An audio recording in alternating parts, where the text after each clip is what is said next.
ahí, a ese sistema para revisar las citas y las referencias sean correctas.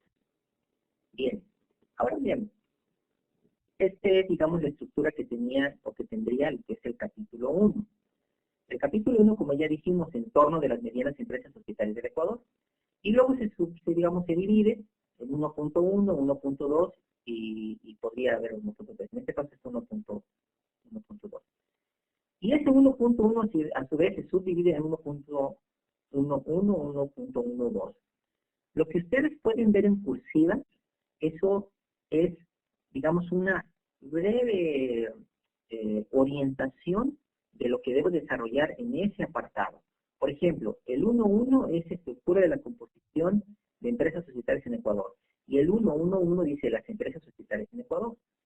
¿Qué debo de describir en ese 1.1.1? Bueno, cuántas empresas son, qué son las empresas societarias, cuántas empresas son, cómo están clasificados, cuál es el número de empresas por tamaño, cuál es su participación en las ventas, etcétera. O sea, tengo que hablar sobre el entorno de las mismas empresas y su estructura en la composición de, digamos, del tejido empresarial que hay en el país. Y luego en el 1.1.2 dice evolución geográfica de las mesas. En cursiva, breve orientación de, ¿y sobre qué tengo que desarrollar, hablar ahí? Bueno, describir el crecimiento de las medianas empresas societarias del Ecuador por zona. Y pongo un tip, revisar el anuario estadístico. ¿Cuál anuario estadístico? Ese está en la Superintendencia de Compañías. Ustedes ahí pueden ver los anuarios estadísticos de los últimos años y, digamos, estos son datos como un tanto globales. No están, digamos, ni tampoco aspiramos a que hagan una descripción súper detallada, sino que simplemente veamos cómo ha evolucionado el sector societario de este segmento, ¿no? Cómo es, cuántas eran, dónde están, cuántas había antes en ciertas zonas, cuántas hay ahora en ciertas zonas, cuáles zonas son las que más se desarrollan, en donde hay mayor participación de las empresas, etc. Lo mismo con el 1.1.3, caracterizar las MESE basadas en la clasificación SIU.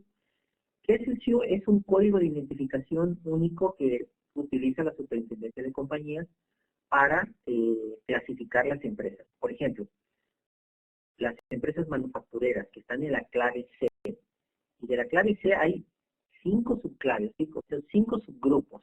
Eso es la clasificación SIU. ¿Por qué? Porque las empresas de manufactura, eso es un, digamos, es un grupo muy extenso, muy amplio.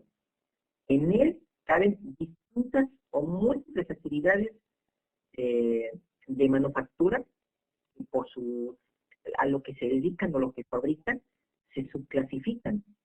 En ese, me parece que este tema de las manufactureras creo que es el más extenso. Pero nosotros no vamos a hablar de cuántas hay en cada uno, no, sino lo que vamos a hacer es describir qué es la clasificación SIU, cómo está distribuido, cuántos niveles tiene y cuántas mesas se encuentran en cada uno de esos niveles. Luego, en el 1.2, que también pertenece al capítulo 1, fuentes de financiamiento de las medianas empresas societarias de Ecuador. Y bueno, ahí solamente tenemos 2 puntitos, la clasificación de las fuentes de financiamiento. Ahí hablemos un poco sobre lo que son los tipos de financiamiento interno y externo. Y en el siguiente punto, los tipos de préstamos, plazos y tasas que hay en términos generales, digamos, en términos generales en lo que hay en la oferta de financiamiento de las instituciones formales que lo hacen. ¿Bien? Entonces, esas son orientaciones generales, ¿no? Bien, para Cristian y para Marcela, que ha levantado la manita, les voy a pedir que me aguanten tantito para avanzar con este tema y luego después entramos en comunicación. Pueden anotar sus preguntas y después las revisamos con gusto. Voy a avanzar, ¿no? Bien. Bien, cuando nosotros hablamos del contexto, porque en la página anterior ahí vemos que la estructura, la composición y esas cosas, entonces me pregunto, ¿y dónde puedo encontrar información de ese tipo? Bueno, para descifrar el contexto de la empresa o la institución, en este caso, primero debemos entender lo siguiente. Nosotros cuando hablamos de marco teórico, el marco teórico en realidad es una conjugación de diferentes elementos. Es un marco conceptual, es un marco teórico, es un marco contextual o de entorno. Entonces, no no siempre, cuando nosotros decimos marco conceptual, nos referimos a que a través de referencias bibliográficas definamos ciertos conceptos. Pero cuando nosotros decimos contexto o entorno, nos referimos a bases de datos. Y una base de datos, por ejemplo, importante que hay que consultar es el INEC. Ahí está el enlace, y ya que estemos ahí, busquemos directorio de empresas, y ya que estemos ahí, entremos a donde nos lleve a una sección que se llama Mirador Empresarial.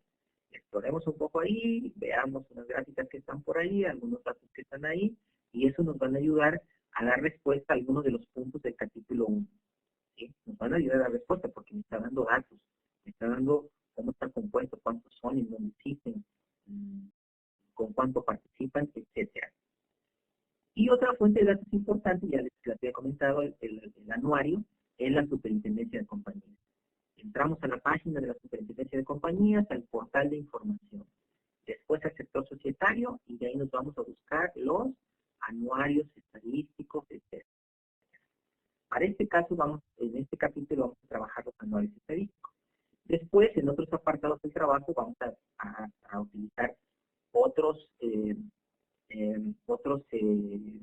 apartados que tiene la página de la Super de Compañías, pero pronto ahí vamos a estar con este. ¿Dónde está, o cómo se mira, o cuál es la página o la interfaz que tiene el INEC? Ustedes cuando entran a www.ecuadorencifras.gov.es, si es que no localizan el botón que dice directorio de empresas, pues se lo escriben así como dice ahí, ¿no? www.ecuadorencifras.gov.es/directorio de empresas, todo seguido, y la barra nuevamente. Y ahí en la imagen donde dice ingreso aquí, ingrese aquí, ingresan ahí. Y eso les va a llevar al mirador empresarial. Y exploran por ahí. Esta es la interfaz de cómo se ve el mirador empresarial. Entonces aquí también tenemos un directorio de empresas, también tenemos un sectorial, y también tenemos un visualizador georreferencial. Estas herramientas son muy importantes porque les ayudan a darles a ustedes, primero porque ya les generan gráficas, segundo porque ya les dan datos de cómo está la composición, etcétera, de la trama de las empresas en el país, ¿no? Entonces, básicamente lo que hacen es que reducen significativamente el trabajo que ustedes tendrían que hacer de otra manera. Obviamente no es que únicamente vamos a crear gráficas y ya, sino que debemos de ser hábiles para crear la descripción de eso que estamos poniendo ahí. Y también ahí en la misma página del INEC hay otro componente que se llama Sistema Integrado de Consultas Redactam. Los invito a que entren por ahí, que le den una exploradita por allí, y si ustedes tienen dudas sobre cómo funciona eso, pues muy sencillo, los invito a que asistan a la oficina del INEC, donde ustedes vivan, y les pidan que les den una asesoría, una orientación de cómo pueden sacar el mejor provecho de esta herramienta que es genial. O sea, tiene bastante información, bastante datos, pero no ocupamos todos los datos que tiene, ¿no? Ocupamos algunos datos. ¿Cuáles los que tienen que ver con las empresas, con el tamaño de las empresas, con las fuentes de financiamiento que utilizan? Esos son los datos que utilizamos y eso lo tiene ahí el sistema integrado de consultas del INEC. Ahora miren, los dos anteriores nos van a servir para tener datos para explicar y describir el contexto de las empresas. ¿Sí? Pero no todo es contexto. También tenemos que ir abundando o tenemos que ir aportando algunos elementos teóricos, conceptuales o de antecedentes. Para eso necesitamos consultar fuentes bibliográficas, libros, también bases de datos de artículos de investigación o artículos divulgativos que nos hablen del tema que nos interesa. Existen muchísimos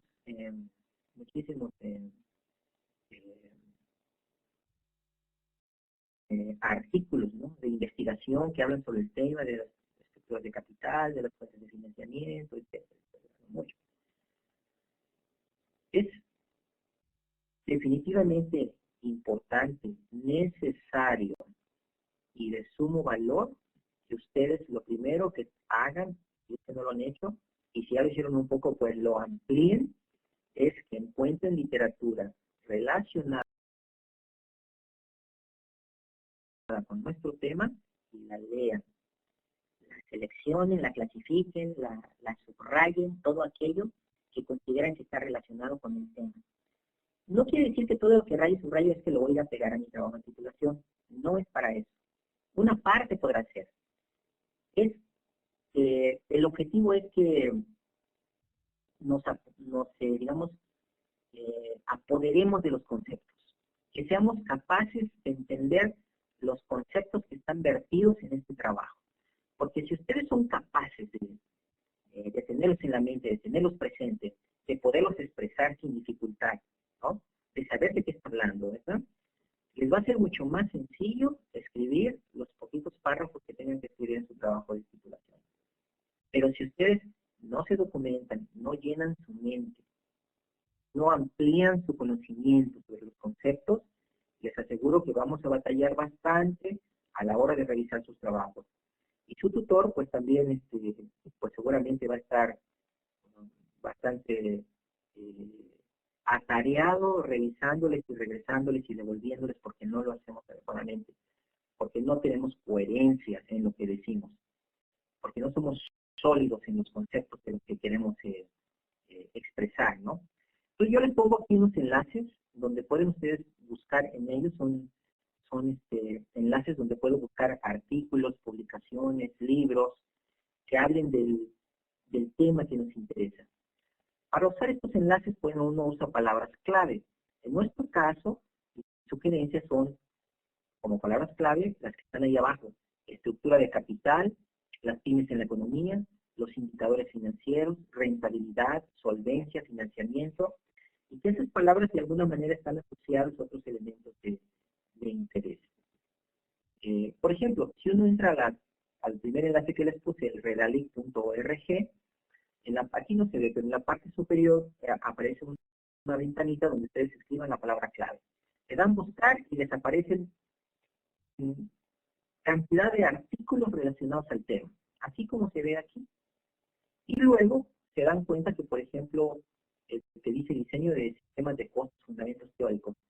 Aquí abajo donde dice resumen, en este mismo artículo, dice texto completo PDF. Y luego hay otro botón que dice artículos relacionados, ¿no? Y luego hay otro que dice compartir. Compartir le puedes mandar a un compañero por correo. Entonces, lo importante es que yo pueda encontrar artículos, ustedes puedan encontrar artículos que puedan estar a texto completo, ¿no? Para que los puedan descargar y los lean con calma y sobre todo traten de leerlos con gusto para que no se les haga cansado. Miren, mi consejo es el siguiente: localicen un buen número de artículos, descárguenlos, léanlos, no se preocupen ahorita tanto, este fin de semana no se preocupen tanto por ya empezar a escribir el documento, porque si quieren hacer eso, lo más probable es que no les va a quedar bien.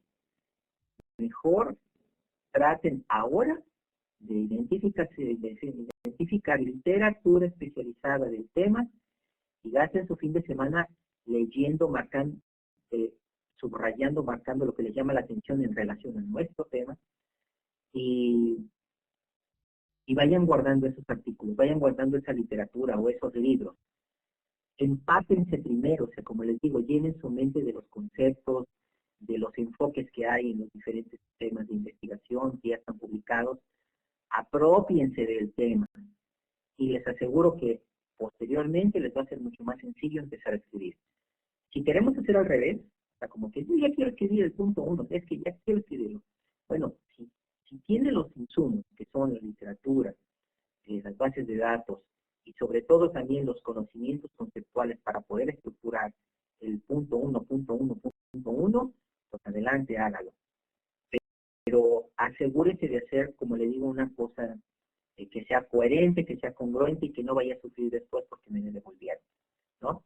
Entonces, mejor documentémonos, créanme que si uno cuando va a escribir una tesis, se puede tardar, si nosotros sumáramos